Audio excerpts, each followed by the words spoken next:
நாம் வெளிப்பது விசேஷம் 3ஆம் அதிகாரத்துல சர்தை சபையை பத்தி பார்த்துட்டு இருக்கிறோம். இந்த சபை தான் ஆண்டு வந்து சபையை கொண்டு போகிற சமயத்தில் இருக்கிற சபை. அப்போ ஆண்டு வரும்போது கர்த்தருடைய பிள்ளைங்க சபையில எப்படி இருக்கிறாங்கிறத தெளிவா படம் பிடிச்சு காட்டுற ஒரு கண்ணாடி இது. அப்ப இதுல 2 கூட்டமா இருக்கிறத பார்க்கிறோம். சிலர் கர்த்தருடைய வருகையில் எடுத்துக்கொள்ளப்பட பாத்திரவான்களாக எண்ணப்படுறவங்க, பலர் நிறைவுள்ளா காணப்படல அவங்க காரியங்கள், அதனால கைவிடப்பட்டு போற நிலைமையில ஆண்டு வர்றதும் தெரியாது போறதும் தெரியாது, அந்த மாதிரி நிலைமையில இருக்கிறவங்க. அப்படி 2 கூட்டமா இந்த சபையில இருக்கிறத பார்க்கிறோம். எடுத்துக்கொள்ளப்பட போற கூட்டத்தாரை பத்தி நம்ம பார்த்தோம். விடப்பட்டு போற கூட்டத்தாரிலையும் ஒரு சில காரியங்களை பார்த்தோம். இன்னைக்கு 2ஆம் வசனத்திலிருந்து காரியங்களை பார்ப்போம். இன்னொரு செய்தியில 3ஆம் வசனத்திலிருந்து காரியங்களை பார்ப்போம். 2ஆம் வசனத்துல, நீ விழித்து கொண்டு சாகருக்கு ஏதுவாயிருக்கிறவர்களை ஸ்திரப்படுத்து, உன் கிரியைகள் தேவனுக்கு முன் நிறைவுள்ளவளாக காணவில்லை, நான் காணவில்லை. அப்போ ஒன்று விழித்து கொண்டிருக்கணும் அப்படின்றார். அது என்னன்னு பார்ப்போம். 2வது, சாகருக்கு ஏதுவாயிருக்கிறவைகளை ஸ்திரப்படுத்துங்கிறார். ஏது சாகருக்கு ஏதுவாக இருக்குது, எப்படி ஸ்திரப்படுத்தணும்னு பார்ப்போம். 3வது, உன் கிரியைகள் தேவனுக்கு முன், மனுஷன் முன்னால் இல்லை, தேவனுக்கு முன் அப்படின்றார். அப்படின்னா என்னன்னு பார்ப்போம். 4வது, தேவனுக்கு முன் நிறைவுள்ளவர்களா நான் காணவில்லைன்னு சொல்றார். நிறைவுள்ளவர்களா இருக்கிறதுனா என்ன? நம்முடைய கிரிகள் நிறைவுள்ளவைகளாக இல்லை அப்படின்னா என்ன அர்த்தம்? அது குறித்து பார்ப்போம். 4 காரியங்களை இப்போ நாம் பார்ப்போம். முதலாவது, விழித்திருக்கணும்னு சொல்றார். என்ன அப்படின்னு பார்ப்போம். மத்தேயு சுவிசேஷம் 24ஆம் அதிகாரத்துல ஆண்டவர் மத்தேயு, மார்க்கு, லூக்கா 3 புஸ்தகங்களுமே அவருடைய வருகையில நம்ம விழித்திருக்கலாக காணப்படுது அவசியங்கிறத பற்றி சொல்றாரு. அது என்னன்னு பார்ப்போம். மத்தேயு 24ஆம் அதிகாரம் 42லேருந்து 51 வாசிக்கிறோம். மத்தேயு 24ஆம் அதிகாரம் 42லேருந்து 51. உங்கள் ஆண்டவர் இன்ன நாழிகையிலே வருவார் என்று நீங்கள் அறியாதிருக்கிறபடியால் விழித்திருங்கள். திருடன் என்னென்ற ஜாமத்தில் வருவான் என்று வீட்டு எஜமான் அறிந்திருந்தால் அவன் விழித்திருந்து தன் வீட்டை கன்னமிட விட்டான் என்று அறிவீர்கள். நீங்கள் நினையாத நாழிகையிலே மனுஷகுமாரன் வருவார். ஆதலால் நீங்களும் ஆயத்தமாயிருங்கள். ஏற்ற வேளையிலே தன் வேலைக்காரருக்கு போஜனம் கொடுத்து அவர்கள் விசாரிக்கும்படி எஜமான் வைத்த உண்மையும் விவேகமுள்ள ஊழியக்காரன் யார்? எஜமான் வரும்போது அப்படி செய்கிறவனாக காணப்படுகிற ஊழியக்காரனே பாக்கியவான். தன் ஆஸ்திகள் எல்லாவற்றின் மேலும் அவனை விசாரணைக்காரனாக வைப்பான் என்று மெய்யாவே உங்களுக்கு சொல்லுகிறேன்.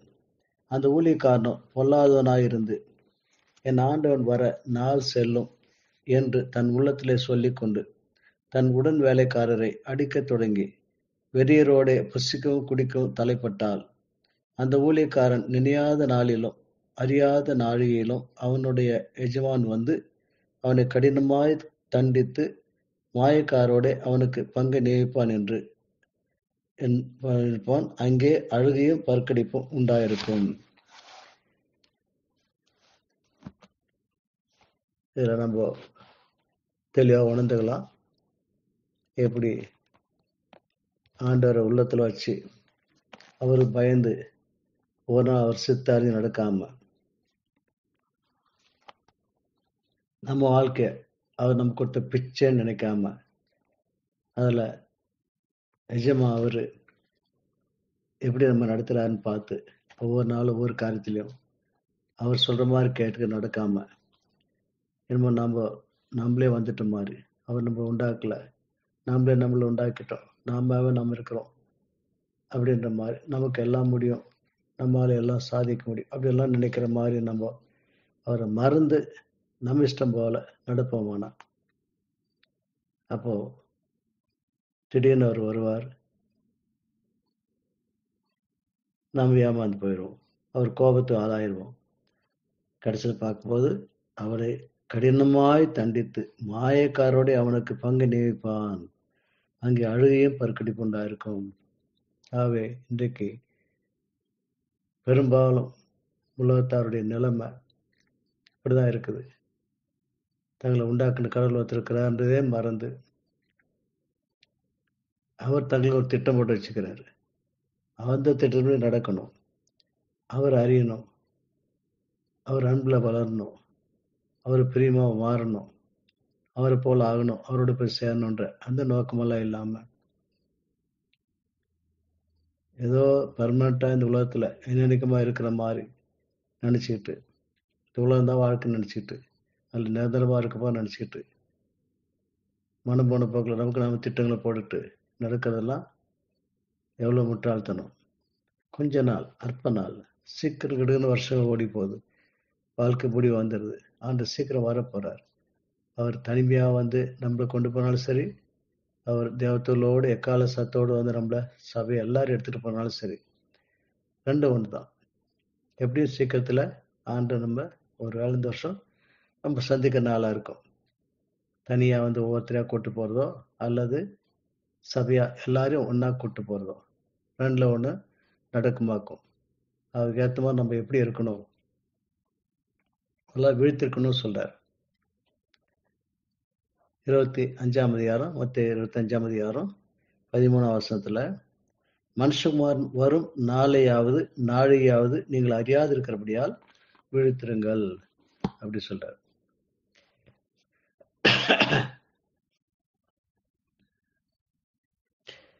மத்த 25:4-5 என்ன விழித்திருக்குன்னு சொன்னா, புத்தியுள்ளவர்கள் தங்கள் தீவட்டிகளோடு கூட தங்கள் பாத்திரங்களில் எண்ணெயும் கொண்டு போனார்கள். மணவாளன் வர தாமதித்த போது அவர்கள் எல்லாரும் நித்திரை மயக்கமடைந்து உறங்கிவிட்டார்கள். அப்போ இந்த சம்பவம் அவங்க எல்லாம் தெரியும். ஆண்டு அழகான ஒரு ஊமையை சொல்லி அவர் வருகை குறித்து காத்து விலைக்கு சொல்றாரு. 10 பேர் ரட்சிப்பட்டவங்க, ஆண்டு வருகை எதிர்பார்த்து வாழ்றவங்க. ஆனா என்னாச்சு, 5 பேரு கையில எண்ணெய் வச்சு இல்லை அப்படின்னு பாக்குறோம். எண்ணெய்ங்கிறது பரிசான குறிக்கும். அப்போ முழுக்க முழுக்க சுயத்துக்கு சில அறியப்பட்டவங்களா முழுக்க முழுக்க ஆண்டு உள்ளத்துல ராஜாவை ஏற்றுக்கொண்டு அவர் கையில் வாழ்க்கை கொடுத்து அவர் நம்ம வாழ்க்கை எடுத்து நடத்த, அவர் எப்படி நடத்துறார், என்ன சொல்றார், என்ன செய்யறாருங்கிறத பரிசா நமக்கு காண்பிக்க, பரிசா சொல்ற மாதிரி வசந்து கொண்டு அவர் பேசும்போது கீழ்ப்படி நடக்கிற அந்த அனுபவம் இல்லாதவங்க, மாறாக ஆண்டவர் உள்ளத்துல ராஜா வைக்காம தங்களுக்கு தாங்களே ராஜாவா ஆண்டு வசனத்தினுடைய நடக்காம தங்க இஷ்டம் போல மாம்சத்துல நடக்குள்ள இருந்தவங்க. அப்போ மணவாள் வர தாமதித்த போது அவர்கள் எல்லாரும் நித்திரை மயக்கமடைந்து தூங்கி விட்டார்கள். அப்போ ஆவியானவரால் நடத்தப்படுறவங்க தூங்குற நேரம் தூங்குவாங்க, முழிக்கிற நேரம் முழிப்பாங்க. அப்படி ஆவியானவர் நடத்தப்படுறாங்க. தங்களுடைய ஒவ்வொரு நிமிஷமும் ஒவ்வொரு மணி நேரமும் ஆண்டர் உள்ளத்துல ராஜா இருக்கிற அவர் நடத்துறார். அவர் நடக்காம நடக்கிறோம். அப்போ நமக்கு கவலை இல்லை. தூங்கி இருந்தாலும் சரி, முழிச்சிருந்தாலும் சரி, எந்த நேரத்தில் ஆண்டு வந்தாலும் நடுராத்திரிலையோ கோழி கூணி நேரத்தில் எப்போ வந்தாலும் கவலை இல்லை. நாம் அவர் சித்தப்படி அவர் இருக்கிற இடத்துல அவர் செய்ய சொல்ற வேலையை செஞ்சிட்டு இருப்போம். தூங்க சொன்னா தூங்கிட்டு இருப்போம். அப்படி கவலை இல்லை, எடுத்துக்கொள்ளப்படுவோம். ஆனா வருஷம் நடத்தப்படாதவங்க அவங்க எப்போ தூங்கிட்டே தான் இருக்காங்க. அதாவது ஆண்டவர் தங்கள் வாழ்க்கையில என்ன கிரீசுறார், உலகத்துல என்ன கிரீசுறார் எல்லாம் அறியாம தங்களுக்கு தாங்களே இல்லாம நான் வாழணும், என் குடும்பம் வாழணும், என் பிள்ளைங்க வாழணும், அவ்வளவுதான். அதுக்காக மற்றவங்களை நம்ம கவலைப்பட மாட்டோம். மற்றவங்களை நஷ்டப்படுத்தியாவது நான் லாபம் அடைஞ்சா போதும் அப்படின்ற மாதிரி தங்களை பற்றியே கவலைப்பட்டு தங்களுக்காக நடக்கிறவங்க. அப்படிப்பட்டவங்க திடீர்னு ஆண்டு வந்து சந்திக்கும் போது அவங்களுக்கு அது தெரியாமே போயிடும். அவங்க ஏமாந்து போயிடுவாங்கன்னு பார்க்குறோம்.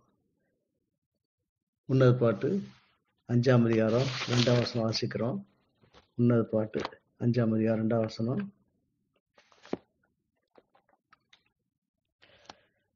நான் நித்திரை பண்ணினேன், என் இருதயமோ விழித்திருந்தது. கதவை தட்டுகிற என் நேசன் சத்தத்தை நான் கேட்டேன். என் சகோதரியே, என் பிரியமே, என் புறாவே, என் உத்தமியே, கதவை திற.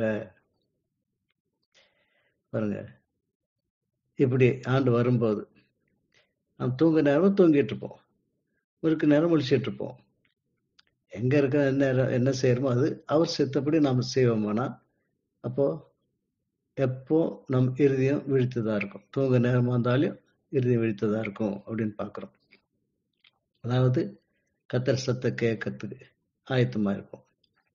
முழிச்சிட்டு இருக்கும்போது கர்த்தர் அவர் சத்தம் கேட்டு அவர் சித்த அறிஞ்சு வாழ்றவங்களா இருந்தா தூங்கும் போதும் கண்டிப்பா அவர் நம்ம இதயம் விழிச்சிருக்கும். அவர் நம்ம கூப்பிடுற சத்தம் கதவை தட்டுகிற சத்தம் கேட்கும்.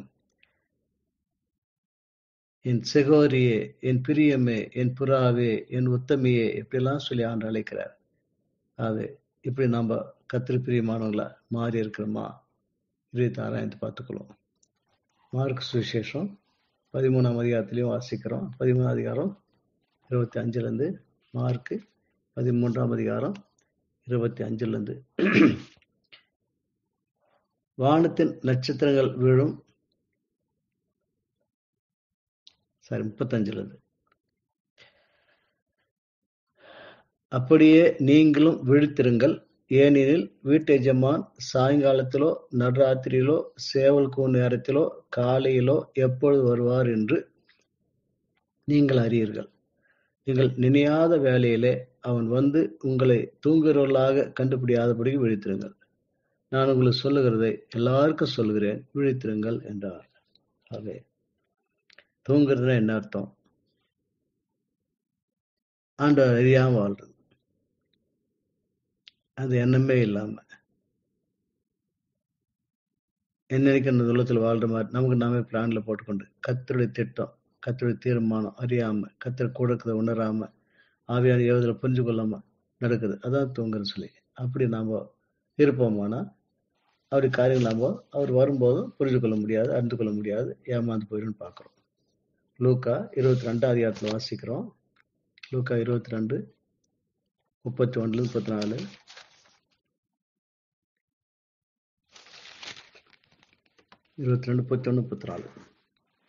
பின்னும் கர்த்தர், சீமோனே சீமோனே, இதோ கோதுமை சுலகினால் பிடிக்கிறது போல நான் சாத்தான் உங்களை பிடிக்கிறதுக்கு உத்தரவு கேட்டுக்கொண்டான். நானோ உன் விசுவாசம் ஒழிந்து போகாதபடிக்கு உனக்காக வேண்டிக் கொண்டேன். நீ குணப்பட்ட பின்பு உன் சகோதரை ஸ்திரப்படுத்து என்றார். அந்த பேதுரு என்ன சொல்றான்? ஆண்டவரே, நான் காவலிலும் சாவிலும் உம்மை பின்பற்றி வர ஆயத்தமா இருக்கிறேன் என்றான். அவர் அவனை நோக்கி, பேதுருவே, இன்றைக்கு சேவல் கூறுவதற்கு முன்னே நீ என்னை அறிந்திருக்கிறதை 3 தரம் மறுதலிப்பாய் என்று உனக்கு சொல்லுகிறேன் என்றார். நம்மை நம்பாம ஆண்டவரை நம்பணும், அவர் சொல்றதை நம்பணும், அவரை சார்ந்து கொள்ளணும். அப்படி இல்லாம நம்ம நம்பிக்கை வச்சு நான் எல்லாம் வாழ்ந்துருவேன், நான் தான் ஆண்டு விட மாட்டேன், நானெல்லாம் ஆண்டவர்கள் எடுத்துக்கொள்ளப்படுவேன்னு தைரியமா இருப்போமானா, நம்ம நம்பி இருப்போமானா கண்டிப்பா நம்ம வந்துடுவோம். அதான் ஆண்டு சொல்றாரு 40ஆம் வசனத்துல, நீங்கள் சோதனைக்குட்படாதபடிக்கு ஜெபம் பண்ணுங்கள் அப்படின்னு சொல்றாரு. திருப்பி 46ஆம் வசனத்துல, நீங்கள் நித்திரை பண்ணுகிறது என்ன, சோதனைக்குட்படாதபடிக்கு எழுந்திருந்து ஜெபம் பண்ணுங்கள் சொல்றாரு.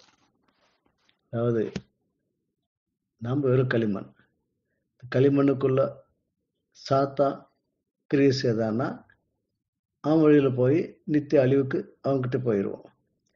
இல்ல ஆண்டவர் அந்த இடத்துல ராஜா வந்து கிரியை செய்தார்னா அவர் வழியில் நடந்து அவர்கிட்ட போய் சேருவோம். இது 2ல 1. ஆகவே நம்ம என்ன பண்ணோம்? விழித்திருந்து ஜெபம் பண்ணணும். ஒவ்வொன்றுக்கும் ஜெபம் பண்ணணும், ஒவ்வொரு காரியத்துக்கும் ஜெபம் பண்ணணும்.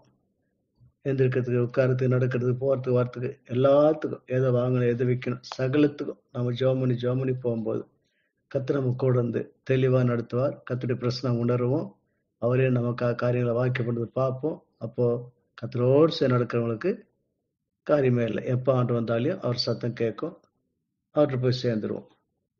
இல்லைன்னா அவர் வரும்போது நம்ம ஏமாந்து போயிடுவோம்.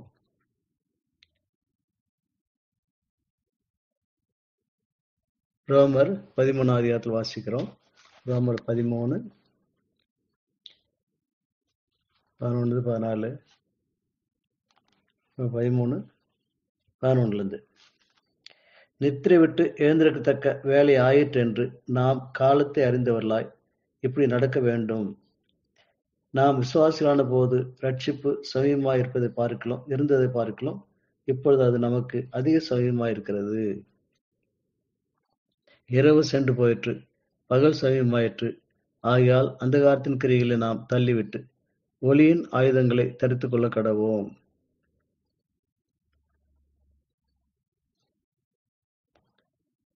ஒன்று கொரிந்தியர் 16ஆம் அதிகாரம் 13-14. 1 கொரிந்தியர் 16ஆம் அதிகாரம் 13-14.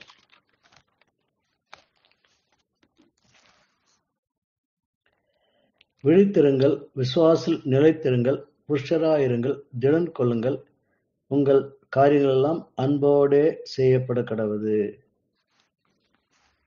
இதுதான் ஆண்டு வரைக்கு ஆயத்தமா இருந்த அர்த்தம். அதாவது நம்ம நாளுக்கு நாள் ஆண்டவரை அறிந்து அவர் அன்புல நெருங்கி சேர்றோம்.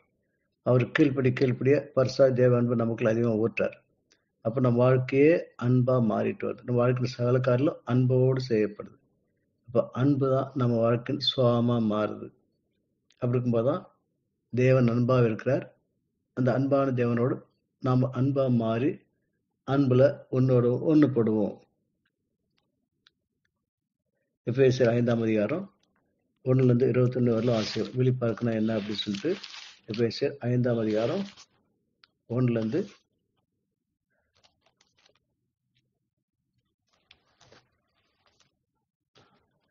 வரைக்கும். அதனால் நீங்கள் பிரியமான பிள்ளைகளை போல தேவனை பின்பற்றலாகி, ஆகவே நமக்கு நாமே கடவுளா, நம்ம வழியில் நம்ம போகாம ஆண்ட பிள்ளைகளா, அவர் பிரியமற்றவர்களா, ஒவ்வொன்றிலையும் அவருக்கு எது பிரியன்னு பார்த்து அதையே செய்து அவரை பின்பற்றலார்கள். கிறிஸ்து நமக்காக தம்மை தேவனுக்கு சுகந்த வாசனையான காணிக்கையாம் பலியாம் ஒப்பு கொடுத்து நம்மில் அன்பு கொண்டது போல நீங்களும் அன்பிலே நடந்து கொள்ளுங்கள். ஆண்டு நமக்காக தண்ணியே ஒப்பு கொடுத்தாரு. அப்ப நம்ம அவருக்காக வாழ்றோம், அவர் அன்புல வாழ்றோம். நீங்கள் மேலும் பரிசுத்தவான்களுக்கு ஏற்றபடி வேசித்தனமும் மற்ற எந்த அசுத்தமும் பொருளாசையும் ஆகியவைகளின் பேர் முதலாய் உங்களுக்குள்ளே சொல்லப்படவும் கூடாது. அப்படியே வம்பும் புத்தீனமான பேச்சும் பரியாசமும் தகாதவைகள். ஸ்தோத்திரம் செய்தலே தகும். விசாரக்காரனாவது அசுத்தனாவது விக்கிரகாரனாகிய பொருளாசைக்காரனாவது தேவனுடைய ராஜ்யம் ஆகிய கிறிஸ்துவின் ராஜ்யத்திலே சுதந்திரம் அடைவதில்லை என்று அறிந்திருக்கிறீர்களே. எப்படிப்பட்டவர்கள் நிமித்தமாக கீழ்ப்படியான் பிள்ளைகள் மேல் தேவ கோபாக்கினி வருவதால் ஒருவனும் உங்களை வீண் வார்த்தைகளினாலே மோசம் போக்காதபடிக்கு எச்சரிக்கையாருங்கள். அவர்களுக்கு பங்காளிகள் ஆகாதிருங்கள். ஒரு காலத்தில் நீங்கள் அந்தகாரமாக இருந்தீர்கள், இப்பொழுதோ கர்த்தருக்குள் வெளிச்சமாக இருக்கிறீர்கள். வெளிச்ச பிள்ளைகளாய் நடந்து கொள்ளுங்கள். ஆவின் கனி சகல நற்குணத்திலும் நீதியிலும் உண்மையிலும் விளங்கும். பரிசுத்தால் நடத்தப்பட்டோம்னா நமக்குள்ள சகல நற்குணங்களும் நீதியும் உண்மையும் காணப்படும். கர்த்தர் பிரியமானது என்னதென்று நீங்கள் சோதித்து பாருங்கள். கனியற்ற அந்தகார கிரியைகளுக்கு உடன்படாமல் அவைகளை கடிந்து கொள்ளுங்கள். அவர்களால் ஒளிப்படத்தில் செய்யப்படும் கிரியைகளை சொல்லுகிறதும் அவலட்சணமாக இருக்கிறது. அவைகளெல்லாம் கடிந்து கொள்ளப்பட்டு வெளிச்சத்தினால் வெளியரங்கமாக்குறது எல்லாம் வெளிச்சமாக இருக்கிறது. அதனால் தூங்குற நீ விழித்து மரித்தோர் விட்டு எழுந்திரு, அப்பொழுது கிறிஸ்து உன்னை பிரகாசிப்பார் என்று சொல்லியிருக்கிறார். ஆனபடியினாலே நீங்கள் ஞானமற்றவர்களைப் போல நடவாமல் ஞானம் உள்ளவர்களைப் போல கவனமாய் நடந்து கொள்ள பார்த்து நாட்கள் பொல்லாதலானதால் காலத்தை பிரயோஜனப்படுத்திக் கொள்ளுங்கள். ஆகையால் நீங்கள் மதியற்றவர்களே ஆயிராமல் கர்த்தருடைய சித்தம் இன்னதென்று உணர்ந்து கொள்ளுங்கள். துன்மார்க்கத்துக்கு ஏதுவான மதுவான வெறி கொள்ளாமல் ஆவினால் நிறைந்து சங்கீதங்களினாலும் கீர்த்தனைகளினாலும் ஞானப்பாட்டினாலும் ஒருவருக்கொருவர் புத்தி சொல்லிக்கொண்டு உங்கள் இதயங்களில் கர்த்தரை பாடி கீர்த்தனம் பண்ணி நம்முடைய கர்த்தராகிய இயேசு கிறிஸ்து நாமத்தினாலே எப்பொழுதும் எல்லாவற்றுக்காகவும் பிதாவை தேவனை ஸ்தோத்திரித்து தெய்வ பயத்தோட ஒருவருக்கொருவர் கீழ்ப்படிந்தீர்கள். ஆகவே கர்த்தரை வரைக்கின்று வீழ்த்திருக்குதுன்னா அதோடைய அர்த்தத்தை இங்க நான் பார்க்கிறோம். 1 தெசலோனிக்கேயர் அதிகாரத்தில் வாசிக்கிறோம். அதே மாதிரி அங்கேயும் நம்ம வீழ்த்திருக்கிறதுனா என்ன, கர்த்தர் வரைக்காக வீழ்த்திருக்கிறது அப்படின்னா என்னன்னு சொல்லி இங்கே பார்க்கிறோம். 1 தெசலோனிக்கேயர் 5ஆம் அதிகாரம் 1-26 வரைக்கும். சகோதரரே, இவைகள் நடக்கும் காலங்களையும் சமயங்களையும் குறித்து உங்களுக்கு எழுத வேண்டுவதில்லை. இரவிலே திருடன் வருகிற விதமாய் கர்த்தருடைய நாள் வரும் என்று நீங்களே நன்றாய் அறிந்திருக்கிறீர்கள். சமாதானமும் சகிக்கமும் உண்டென்று அவர்கள் சொல்லும்போது கர்வதியானவர்களுக்கு வேதனை வருகிறது போல அழிவு சடுதியாய் அவள் மேல் வரும். அவள் தப்பி போவதில்லை. சோரே, அந்த நாள் திருடனைப் போல உங்களை பிடித்துக் கொள்ளத்தக்கதாக நீங்கள் அந்தகாரத்தில் இருக்கிற அல்லவே. எல்லாரும் வெளிச்சன் பிள்ளைகளும் பகலின் பிள்ளைகளுமா இருக்கிறீர்கள். நாம் இரவுக்கும் இருளுக்கும் உள்ளானவர்கள் அல்லவே. ஆகையால் மற்றவர்கள் தூங்குகிறது போல நாம் தூங்காமல் விழித்திருந்து கொண்டு தெளிந்தவர்களாக இருக்க கடவோம். தூங்குகிறவர்கள் ராத்திரிலே தூங்குகிறார்கள், வெறிக்கொள்வர்கள் ராத்திரிலே வெறிக்கொள்கிறார்கள்.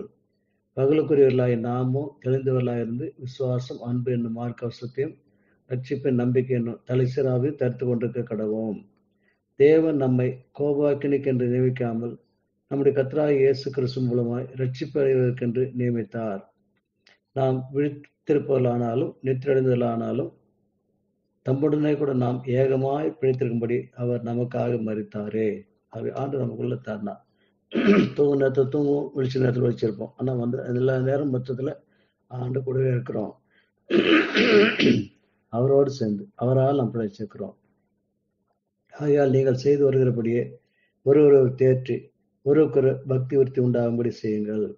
அன்றைய சகோதரரே, உங்களுக்குள்ளே பிரயாசப்பட்டு கர்த்தருக்குள் உங்களை விசாரிக்கிற செய்கிறவர்களாக இருந்து உங்களுக்கு புத்திய சொல்வர்களே நீங்கள் மதித்து அவருடைய கிரியில் நிமித்தம் அவர்களை மிகவும் அன்பா எண்ணம் கொள்ளும்படி உங்களை வேண்டிக் கொள்கிறோம்.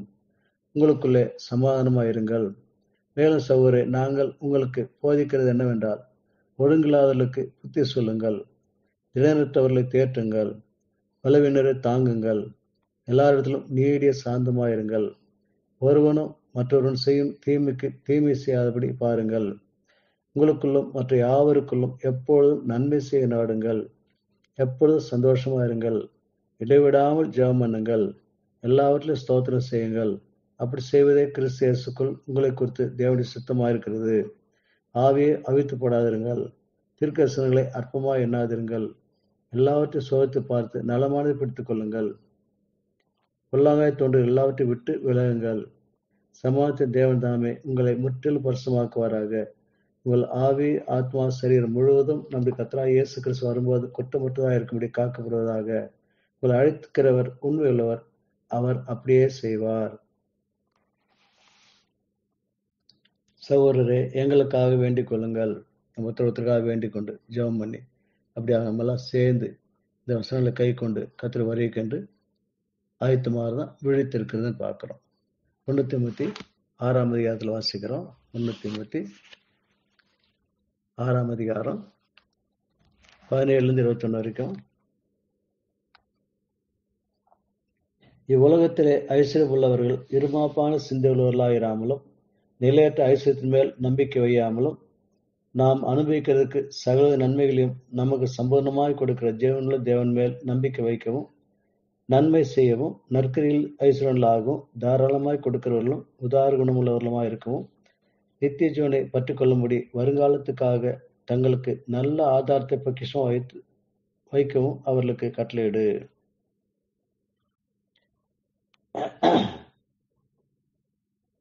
ஓ தீமோத்தேயுவே, உன்னிடத்தில் ஒப்புவிக்கப்பட்டதை நீ காத்து கொண்டு சீர்கேடான வீண் பேச்சுகளுக்கும் ஞானம் என்று பொய்யாய் பெயர் பெற்றிருக்கிற கொள்கையின் விபரீதங்களுக்கும் விலகு.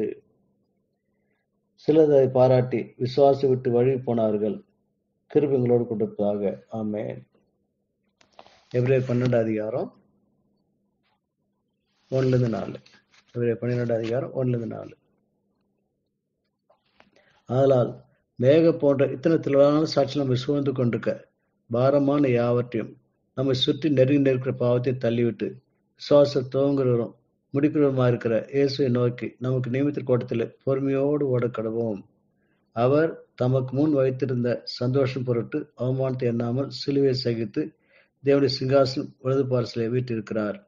ஆகையால் நீங்கள் இளைப்புள்ளவர்களாய் உங்கள் ஆத்மாக்களில் சோர்ந்து போகாதபடிக்கு தமக்கு விரோதமாய் பாவிகளால் செய்யப்பட்ட இவ்விதமான விபரீதங்களை சகித்த அவரே நினைத்துக் கொள்ளுங்கள். பாவத்துக்கு விரோதமாய் போராடுவதில் ரத்தம் சிந்தப்படத்தக்கதாக நீங்கள் இன்னும் எழுத்து நிற்கவில்லையே.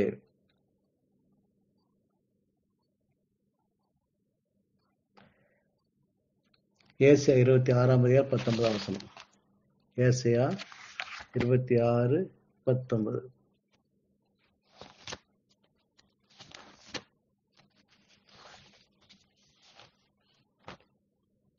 ஏசியா 26:19. மரித்த உம்முடையவர்கள் பிரேதமான என்னுடைய கூட எழுந்திருப்பார்கள். மண்ணிலே தங்கியிருக்கிறவர்கள் விழித்து கம்பீரியுங்கள்.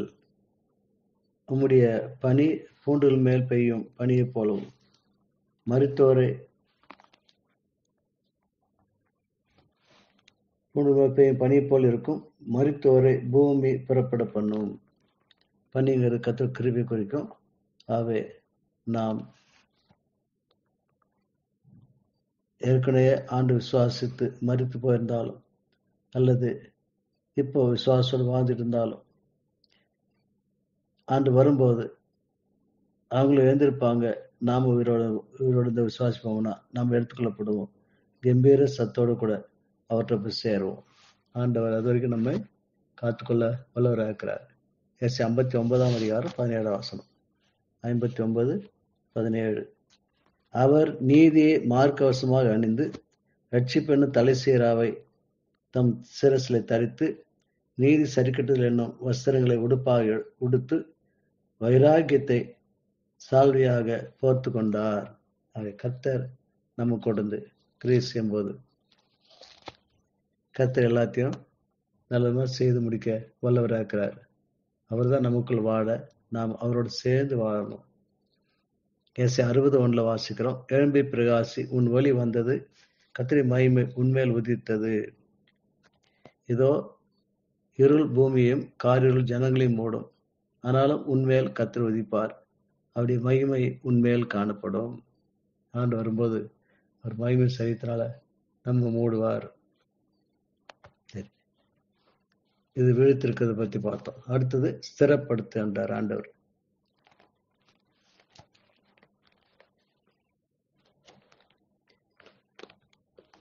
விழித்து கொண்டு சாகிறதுக்கு ஏதுவாயிருக்கிறவர்களை ஸ்திரப்படுத்து.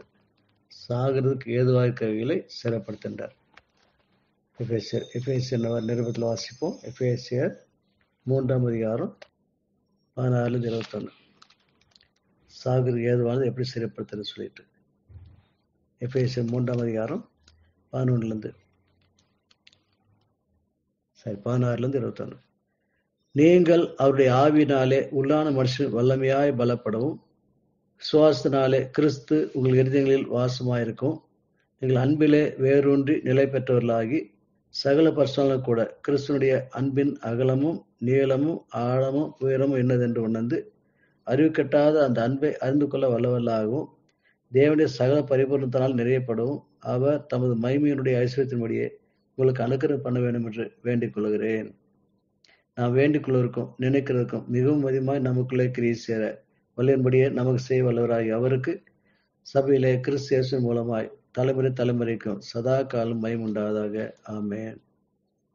கர்த்தரை உள்ளத்துல வச்சு கர்த்தரை ஆவியால் நிறுத்தப்படும் போது நாம் கர்த்தருக்குள்ள விசுவாசத்துல பலப்படுறோம், அன்புல ஆழமா வளர்றோம், ஆண்டவர் இன்னொன்று அதிகமாக அறிஞ்சுக்கிறோம். அப்போ அவரால் நம்ம பூர்ணப்படுத்தப்படுறோம். அதுக்காக அவர் தான் நமக்குள்ள கிரியை செய்வார். நம்ம ஜெபம் பண்ணி கேட்கறது மேல, நாம கற்பனை பண்ணி பார்க்கறது மேல ஆண்டு நமக்குள்ள கிரியை செய்யுது. அப்படியே சபையை ஆண்டு பூர்ணப்படுத்துற சபையை தான், தனிப்பட்ட ஆள் இல்லை. ஏன்னா நம்ம எல்லாம் நானே இல்லை, நம்ம ஏசாமுடைய சரீரமாக மாறிட்டோம். அவர் நம்ம தலையா இருக்கிறார். தலை சரீரமாகிய தம்முடைய மனவாட்டிய சபைக்கு இருந்து எல்லாம் அவரையும் நடத்துறார். அப்போ நாம் அவர் சொல்ற மாதிரி கேட்டு எல்லாம் ஒன்னோட ஒன்று சேர்ந்து இணைஞ்சு நடக்கிறோம். அப்போ நமக்குள்ள அவர் கிரியை பூர்ணப்படுது, பலப்படுறோம். தனியாக இருக்கும்போது அப்போ சோர்ந்து போய் கண்டிப்பாக விட்டுருவோம். ஆனால் தனியாக இல்லை, நானுங்கிறதே இல்லை. ஆண்டவரும் ஆண்டு பிள்ளைங்கள் தான் சேர்ந்து ஒன்றா வாழ்கிறோம். அதை எபேசியர் 6:10-18 வாசிக்கிறோம். எபேசியர் 6:10-18. கடைசியாக சகோதரரே, கர்த்தரிலும் அவர் சத்துவின் வல்லமையிலும் பலப்படுங்கள். நீங்கள் பிசாசு தந்திரங்களோடு ஏற்று நிற்க திராணி உள்ளவர்களாகும்படி தேவனுடைய சர்வாயுத வர்க்கத்தையும் தரித்துக் கொள்ளுங்கள். ஏனெனில் மாம்சத்தோடும் இரத்தத்தோடும் அல்ல, துரைத்தனங்களோடும் அதிகாரிகளோடும் இப்பிரபஞ்சத்தின் அந்தகார லோகாதிபதிகளோடும் வான மண்டலில் உள்ள பொல்லாத ஆவிலின் சேனைகளோடு நமக்கு போராட்டம் உண்டு. ஆகையால் தீங்கு நாளிலே அவைகளை நீங்கள் எதிர்க்கவும் சகலத்தை செய்து முடித்தலாய் நிற்கவும் திராணியுள்ளவர்கள் ஆகும்படிக்கு தேவனுடைய சர்வாயுதவாதத்தை எடுத்துக் கொள்ளுங்கள். சத்தியம் என்னும் கட்சியை உங்கள் அறையில் கட்டினவர்களாயும் நீதி என்னும் மார்க்கரசை தரித்தவர்களாயும் சமாத சுவிசேஷ ஆயத்தம் என்னும் பாதரட்சிகளை கால்களிலே தொடுத்தவர்களாயும் பொல்லாங்கனியையும் அக்னியாசனங்கள் எல்லாம் அவித்து போடத்தக்கதாக எல்லாவற்றுக்கும் மேலாக விசுவாசம் என்னும் கேடத்தை பிடித்துக் கொண்டவர்களாயும் நில்லுங்கள். ரட்சணம் என்னும் தலை சேராவையும் தேவவசனமாகிய ஆவியின் பட்டதை எடுத்துக்கொள்ளுங்கள். எந்த சமயத்திலும் சகலவிதமான வேண்டுதலோடும் விண்ணப்பத்தோடும் ஆவியினாலே ஜெபம் பண்ணி அதன் பொருட்டு மிகுந்த மன உறுதியோடும் சகல பஸ்தாவுக்கும் வேண்டுதலோடும் விழித்து கொண்டிருங்கள். கர்த்தர் வரத்துக்கு இப்படி நம்ம கர்த்தருக்குள்ள நம்ம ஸ்திரப்படுத்தின்னு பார்க்குறோம். கொலோசியர் 1ஆம் அதிகாரம் 9-13 வாசிக்கிறோம். கொலோசியர் 1:9-13.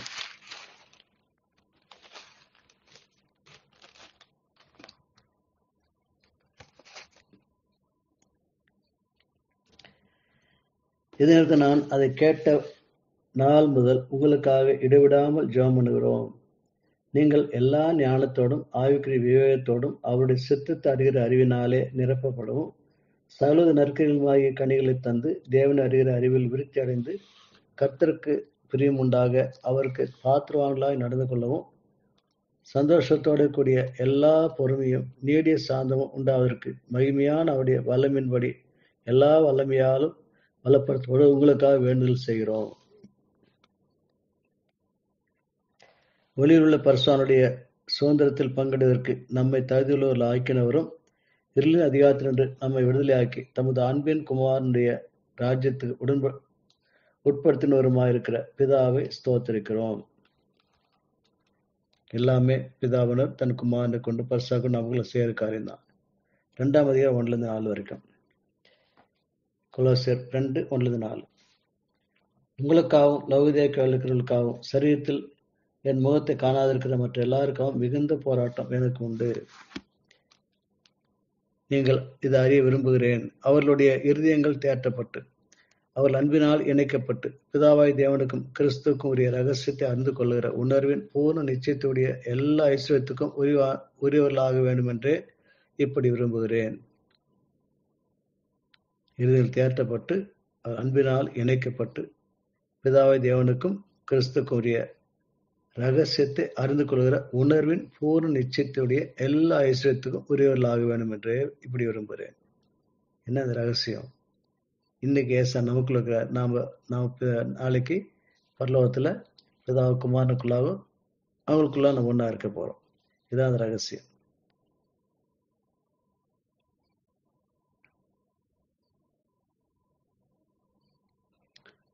அவருக்குள் ஞானம் அறிவு என்பவைகளாகிய பொக்கிஷங்கள்லாம் அடங்கியிருக்கிறது.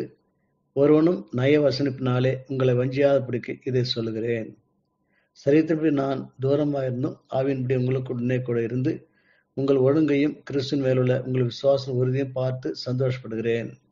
ஆகையால் நீங்கள் கர்த்தராகிய கிறிஸ்து இயேசு ஏற்றுக்கொண்டபடியே அவருக்குள் வேறு கொண்டவர்களாகவும் அவர் மேல் கட்டப்பட்டவர்களாகவும் அவருக்குள் நடந்து கொண்டு நீங்கள் போதிக்கப்பட்டபடியே விசுவாசத்தில் உறுதிப்பட்டு ஸ்தோத்திரத்தோட அதிலே பெறுகிறீர்களாக. லௌகிக ஞானத்தினாலும் மாயமான தாழ்மையினாலும் தந்திரத்தினாலும் ஒருவனும் உங்களை கொள்ளை கொண்டு போகாதபடிக்கு எச்சரிக்கையாருங்கள். அது மனுஷர்களின் பாரம்பரிய நியாயத்தையும் உலக வழிபாடுகளையும் பற்றினதே அல்லாமல் கிறிஸ்துவ பற்றினதல்ல. ஏனென்றால் தேவத்தின் பரிபூர்ணம் எல்லாம் சரீர பிரகாரமாக அவருக்குள் வாசமாக இருக்கிறது. மேலும் சகல துரைத்தனங்களுக்கும் அதிகாரத்துக்கும் தலைவராக இருக்கிற அவருக்குள் நீங்கள் பரிபூர்ணம் உள்ளவர்களாக இருக்கிறீர்கள்.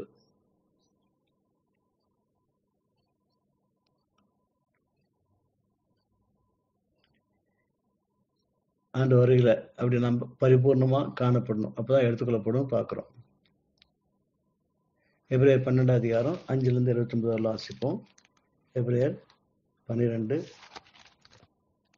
5-29 ஸ்திரமா இருக்கிறதுனா கர்த்தருக்குள்ள எப்படி ஸ்திரப்படுறது அதுக்குரிய ஆலோசனை. எபிரேயர் 12ஆம் அதிகாரம் 5-29. அன்றியும் என் மகனே, கர்த்தருடைய சிட்சை அற்பமா எண்ணாதே, அவரால் கடிந்து கொள்ளப்படும் போது சோர்ந்து போகாதே.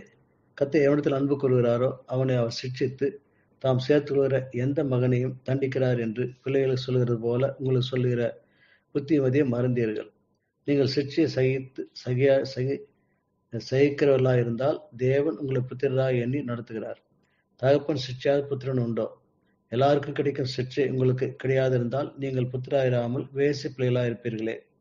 அன்றியும் நம்முடைய சரீரத்தின் தகப்பன்மார்கள் நம்மை சிட்சிக்கும் போது அவர்களுக்கு நாம் அஞ்சி நடந்திருக்க நாம் பிழைக்கத்தக்கதாக ஆவின் பிதாக்களுக்கு வெகு அதிகமாய் அடங்கி நடக்க வேண்டும் அல்லவா? அவர்கள் தங்களுக்கு நிலைமையற்று தோன்றினபடி கொஞ்ச காலம் சிக்ஷித்தார்கள். இவரோ தம்முடைய பரிசுத்தது நாம் பங்குள்ளவர்களாக பொருட்டு நம்முடைய பிரியத்துக்காகவே நம்மை சிக்ஷிக்கிறார்.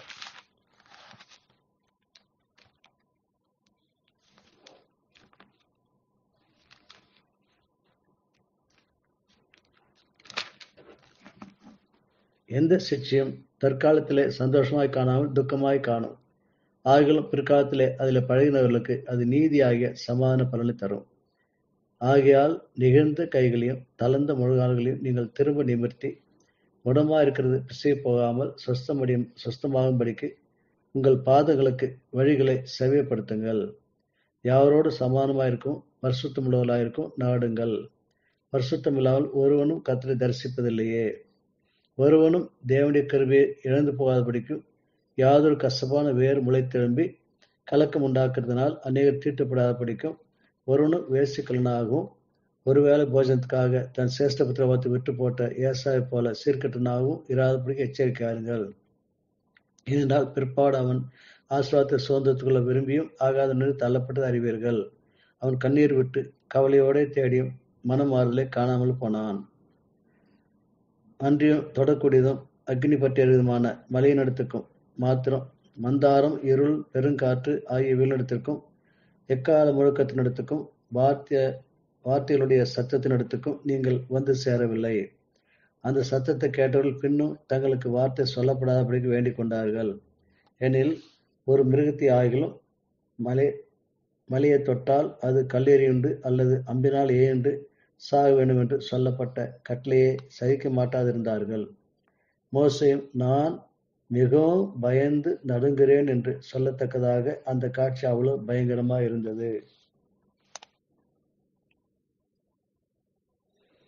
நீங்களோ சியோன் மலையினிடத்துக்கும் ஜீவனுள்ள தேவனுடைய நகரமாகிய பரம எருசலேம் இடத்துக்கும் ஆயிரமான தேவத்துவத்திற்கும் பரலோகத்தில் பெயர் எழுதியிருக்கிற முதற் பெயரானவர்களின் சர்வ சங்கமாகிய சபையினிடத்துக்கும் யாவருக்கும் நியாயபதியாகிய தேவனிடத்துக்கும் பூர்ணராக்கப்பட்ட நீதிமானுடைய ஆவிகளிடத்துக்கும் பொது உடன்படிக்கை மத்தியஸ்தராகிய இயேசுவினிடத்துக்கும் ஆவியுடைய ரத்தம் பேசினது பார்க்கலும் நன்மையான பேசுகிற ரத்தம் ஆகிய தெளிக்கப்பட்ட ரத்தத்தினத்துக்கும் வந்து சேர்ந்தீர்கள். பேசுவதற்கு நீங்கள் செவி கொடுக்க மாட்டோம் என்று விலகாதபடி எச்சரிக்கையாருங்கள். எனில் பூமியிலே பேசினவர்களுக்கு செவி கொடுக்க மாட்டோம் என்று விலகினவர்கள் தப்பி போகாமல் இருக்க பரலோகத்திலிருந்து பேசுகிறவரை நாம் விட்டு விலகினால் எப்படி தப்பி போவோம்? கர்த்தர் சொல்றது கேட்டு அப்படியே கீழ்ப்பு நடப்போமானா கர்த்தர் கூட ஸ்திரமா இருப்போம், எடுத்துக்கொள்ளப்பட ஆயத்தமா இருப்போம். யூதா 20-25 வாசிக்கிறோம். யூதா 20-25. நீங்களோ பிரியமானவர்களே, உங்கள் மகா பரிசுத்தமான விசுவாசம் மேல் உங்களை உறுதிப்படுத்திக் கொண்டு பரிசுத்த ஆவிக்குள் ஜெபம் பண்ணி தேவனுடைய அன்பிலே உங்களை காத்து கொண்டு நித்திய ஜீவனுக்கு ஏதுவாக நம்முடைய கர்த்தராகிய இயேசு கிறிஸ்துவினுடைய இரக்கத்தை பெற காத்திருங்கள். அல்லாமலும் நீங்கள் பகுத்தறிவுள்ளவர்களாக இருந்து சிலருக்கு இரக்கம் பாராட்டி சிலர் அக்னியிலிருந்து ஏற்றுவிட்டு பயத்தோடு ரட்சித்து மாம்சத்தால் கரையப்பட்டிருக்கிற வஸ்திரத்தையும் வெறுத்து தள்ளுங்கள். வலுவாதபடி உங்களை காக்கும் தமது மகிமையுள்ள சன்னிதானத்திலே மிகுந்த மகிழ்ச்சியோட உங்களை மாசற்றவர்களாய் நிறுத்தவும் வல்லமையுள்ளவரும் தாம் ஒருவரே ஞானமுள்ளவருமாகிய நம்முடைய இரட்சகரான தேவனுக்கு கனமும் மகத்துவமும் வல்லமையும் அதிகாரமும் இப்பொழுது எப்போது உண்டாயிருப்பதாக. ஆமேன். 3வது நம்ம பார்க்கிறோம், நிறைவுள்ளவர்களாக நீ காணப்படல அப்படின்றாரு. அப்படி அர்த்தம் என்ன? மத்திய சுவிசேஷம் 5:48 வாசிக்கிறோம். ஆண்டவர் சொல்ல பரலோகத்தில் கொடுப்பதா பூர்ண சர்க்குணரா இருக்கிறது போல நீங்களும் பூர்ண சர்க்குணரா இருங்கன்னு சொல்லி. அப்போ பிதாவுடைய அளவுக்கு நாமளும் பூர்ண சர்க்குணரா மாறணும். துர்குணம் எல்லாம் அடியோடு மாறி போகணும். அது முதல் நிறைவு. அடுத்து நம்ம வாசிக்கிறோம் தானியேல் 5:27 வசனத்துல தானியேல் 5:27.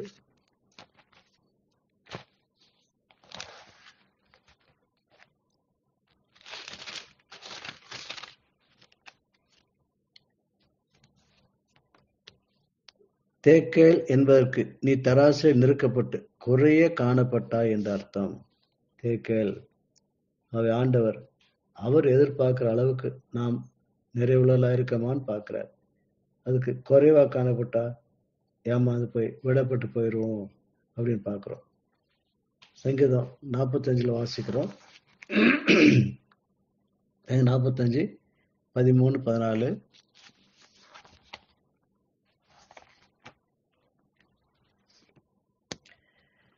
ராஜகுமாரத்தை உள்ளாக பூர்ண மகிமையுள்ளவள், அவள் உடை சரியா இருக்கிறது. முழுசுமா பொண்ணுங்க தெய்வத்தை குறிக்கும். முழுக்க முழுக்க ஆவிக்குறலா தெய்வீக சாயலாக அன்பின் சாயலாக மாறி இருக்கணும். அவர் வரும்போது சித்திர தையலாடை தரித்தவளாய், சித்திர தையல்ல முழுசும் அந்த ஆடை முழுசும் ஒரு முனையிலிருந்து அது அடுத்த முனை வரைக்கும் ஒரே தையலால தைக்கப்பட்டது. சித்திர தையலாடை தரித்தவளாய் ராஜாவிடத்தில் அழைத்து கொண்டு வரப்படுவாள். அவள் பின்னாலே செல்லும் அவளுடைய தோழிகளாகிய கன்னிகைகள் உம்மிடத்தில் கூட்டிக் கொண்டு வரப்படுவார்கள். ஆகவே முழுசுமா பரிசுத்தாவினால நாம் உருவாக்கப்பட்டவங்களா இருக்கணும்.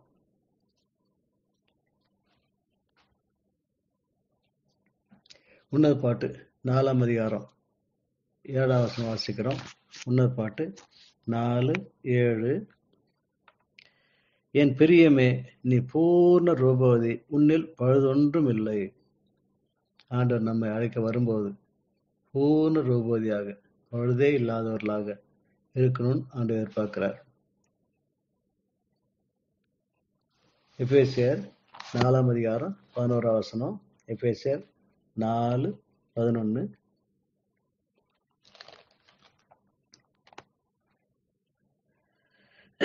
மேலும் நாம் அனைவரும் தேவனுடைய குமாரனை பற்றும் விசுவாசத்திலும் அறிவிலும் ஒருமைப்பட்டவர்களாகி கிறிஸ்துவின் நிறைவான வளர்ச்சியின் அளவுக்கு தக்க பூர்ண புருஷா இருக்கணும். கிறிஸ்து எந்த அளவுக்கு இருக்கிறாரோ இந்த பூமியில வாழ்ந்து மனுஷனா பூர்ணப்பட்டு பட்ட பாடலாம் கீழ்ப்பட்டில் பூர்ணப்பட்டான்னு பார்க்கிறோம். அப்படியே நாம கூட ஆண்டு நம்ம எந்த வகையில் நடத்தி போனாலும் அவர் கீழ்ப்படி நடந்து அவருக்குள்ள நம்ம ஆவினால பூர்ணப்படுத்தப்படணும்னு பார்க்கிறோம். 5ஆம் அதிகாரம் 26, 27 வாசிக்கிறோம். எபேசியர் 5, 26, 27.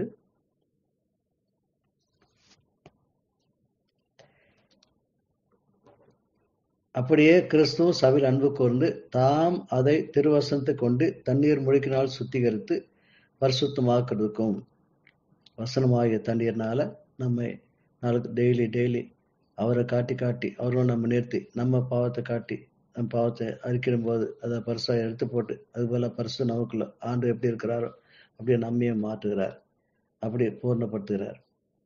கரை திரை முதலாளில் ஒன்றும் இல்லாமல், கொஞ்சம் கூட கரைதிரை இல்லாமல் பரிசுத்தமும் பிழையற்றதுமான மகிமுள்ள சபையாக தமக்கு முன் நிறுத்திக் கொள்வதற்கும் தம்மை தாமே அதற்காக ஒப்பு கொடுத்தார். ஆகவே ஆண்டவர் அவருக்கு முன்னால் நம்மள முற்றிலுமா பரிசுத்தமா ஏற்றுக்கொள்ளதான் அவர் தன்னையே நமக்கு ஒப்பு கொடுத்தான்னு பார்க்கிறோம். இப்போ நம்ம உள்ளத்துல அவரே அப்படி நிறைவாக்கிட்டு வரார். அப்போ அவரால் நடத்தப்படுறோமா? கொலோசியர் 1:28 வாசிக்கிறோம். கொலோசியர் 1:28. எந்த மனுஷனையும் கிறிஸ்து இயேசுக்குள் தேறினவனாக நிறுத்தும்படிக்கு அவரையே நாங்கள் அறிவித்து எந்த மனுஷனுக்கும் புத்தி சொல்லி எந்த மனுஷனுக்கும் எல்லா ஞானத்தோடும் உபதேசம் பண்ணுகிறோம். கிறிஸ்து இயேசுக்குள் தேறினவனாக பாஸ் பண்ணி அவர் எதிர்பார்க்கிற அளவுக்கு அவர் வைக்கிற டெஸ்ட் எல்லாம் பாஸ் பண்ணி நாம் அவருக்குள் நிறைவான வளர்ச்சியில காணப்படணும். இதுதான் தேவனுடைய தீர்மானம். யாக்கோபு 1:4 வாசிக்கிறோம். யாக்கோபு 1ஆம் அதிகாரம் 4ஆம் வசனம். நீங்கள் ஒன்றிலும் குறைவுள்ளவர்களாயிராமல் பூர்ணராயும் நிறைவுள்ளவர்களாய் இருக்கும்படி பொறுமையானது பூர்ண கிரியை செய்ய கடவுது. அவை வருஷா நமக்குள்ள எல்லாத்திலும் பூர்ணப்படுத்த கிரியை செய்கிறார். அப்போ நாம பொறுமையா இருந்து அவர் நம்மளை எங்க நடத்தி போனாலும் சரி, எங்க வச்சாலும் சரி, எப்படி வச்சாலும் சரி, என்ன கஷ்டம், என்ன நஷ்டம், என்ன அவமானம், என்ன வந்தாலும் சரி, எல்லாத்துலயும் பொறுமையா இருந்து அவர் கற்றுக் கொடுக்கும் பாடங்களை கற்றுக்கொண்டு நாம் பூர்ணப்படணும். 21 29 வரைக்கும் யாக்கோபு 1:29-21 ஆகையால் நீங்கள் எல்லாவித அழுக்கையும் கொடிய துர்குணத்தையும் ஒழித்துவிட்டு உங்கள் உள்ளத்தில் நாட்டப்பட்டதாயும் உங்கள் ஆத்துமாக்களை ரட்சிக்க வல்லமுள்ளதாயும் இருக்கிற வசனத்தை சாந்தமாய் ஏற்றுக்கொள்ளுங்கள். அல்லாமலும் நீங்கள் உங்களை வஞ்சியாதபடிக்கு திருவசனத்தை கேட்கிறவர்களாய் மாத்திரமல்ல, அதுபடி செய்கிறவர்களாய் இருங்கள். எண்ணத்தினாலில் ஒருவன் திருவசனத்தை கேட்டும் அதன்படி செய்யாதவனானால் கண்ணாடியிலே தன் சுபாவ முகத்தை பார்க்கிற மனுஷன் ஒப்பாயிருப்பான். அவன் தன்னைத்தானே பார்த்து அவ்விடம் விட்டு போன உடனே தன் சாயல் இன்னதென்று மறந்து விடுகிறான். சுயாதீன பிரமாணமாகிய பூர்ண பிரமாணத்தை உற்று பார்த்து அதில் நிலைத்திருக்கிறவனே கேட்கிறதை மறக்கிறவனாயிராமல் அதற்கேற்ற கிரியை செய்கிறவனாயிருந்து தன் செய்கையிலே வாக்கியவானாயிருப்பான். உங்களில் ஒருவன் தன் நாவை அடக்காமல் தன் இதயத்தை வஞ்சித்து தன்னை தேவபக்தி ஒன்று எண்ணினால் அவனுடைய தேவபக்தி வீணாயிருக்கும். திக்கற்ற பிள்ளைகளும் விதவைகளும் படுகிற உபத்திரவத்திலே அவர்களை விசாரிக்கிறதும் உலகத்தால் கரைப்படாதபடிக்கு தன்னை காத்துக்கொள்வதுமே பிதாவாய் தேவன் முன்பாக மாசு இல்லாத சுத்தமான பக்தியா இருக்கிறது. அப்போ இது மாதிரி நம்மளும் சுத்தமான நிறைவுள்ளவர்களா ஆண்டுக்குள்ள வரணும்னு ஆண்டு எதிர்பார்க்கிறார். அடுத்தது அங்க வாசித்த 3 அதிகாரத்துல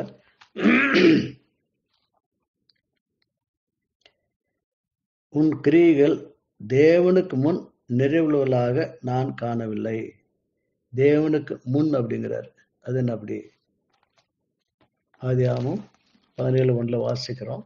ஆண்டவர் ஆபிரகாம் சொல்றாரு, ஆதியாகமம் 17:1,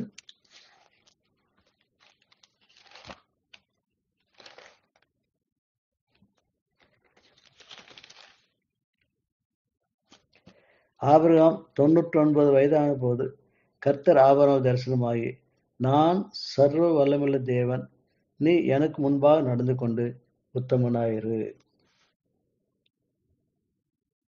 யார் பார்க்கிறாங்க இல்லையோ, ஆண்டு பார்க்கிறார். அவரை கூடவே வச்சு அவர் பார்வையில அவருக்கு முன்னால நம்ம நடக்கணும் அப்படின்றார். லேவியராகமம் 11:44 வாசிக்கிறோம். லேவியராகமம் 11:44, நான் உங்கள் தேவனாய கர்த்தர், நான் பரிசுத்தர் ஆகையால் தரையில் ஊறுகிற எந்த பிராணிகளிலும் உங்களை தீட்டுப்படுத்தாமல் உங்களை பரிசுத்தமாக்கி கொண்டு பரிசுத்தமாக இருப்பீர்களாக. நம்முடைய பரிசுத்த நம்ம மனுஷோட ஒப்பிட்டு பார்க்கக்கூடாது. அவங்களோட இவங்களோட நான் பரிசுத்தம் நினைச்சக்கூடாது. மாறாக ஆண்டோட ஒப்பிட்டு பார்க்கும்போது தான் அவர் பரிசு முன்னால நம்ம எவ்வளவு அசுத்தமாக நமக்கு தெரியும். நம்ம தாழ்த்துவோம், இன்னும் ஆவியானுக்கு அதில் ஒப்பு கொடுப்போம். நம்ம ஆவியான பரிசுத்தமாக்க கிருபை செய்வார். அதே லேவியராகமம் 19:12 வாசிக்கிறோம். 19:12,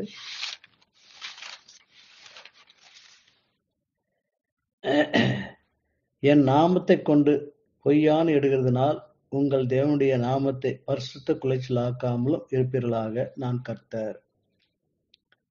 அவர் நாமத்தை கொண்டு பொய்யான இடுதுனா என்ன? நம்ம கிறிஸ்தவன் அழைக்கப்படுறோம், அவர் பெயரால் அழைக்கப்படுறோம். ஆனா நம்ம பேசுற காரியங்கள், செய்யற காரியங்கள் அதுக்கு ஏத்த மாதிரி இருக்குதா, அல்லது பொய்யா போதா?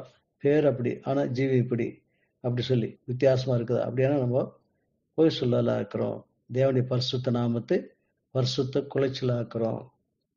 அதனால நம்மளை பார்க்குறவங்க ஆண்டை பத்தி அற்பமா நினைக்கிறான், கேவலமா நினைக்கிறான். ஏசம் இப்படியா, ஏசம் பிள்ளை இப்படியா, இவ்வளவு மோசமா அப்படியெல்லாம் சொல்ல மாதிரி நாம் நடந்துடுறோம். எபேசியர் 6:6. எபேசியர் 6:6.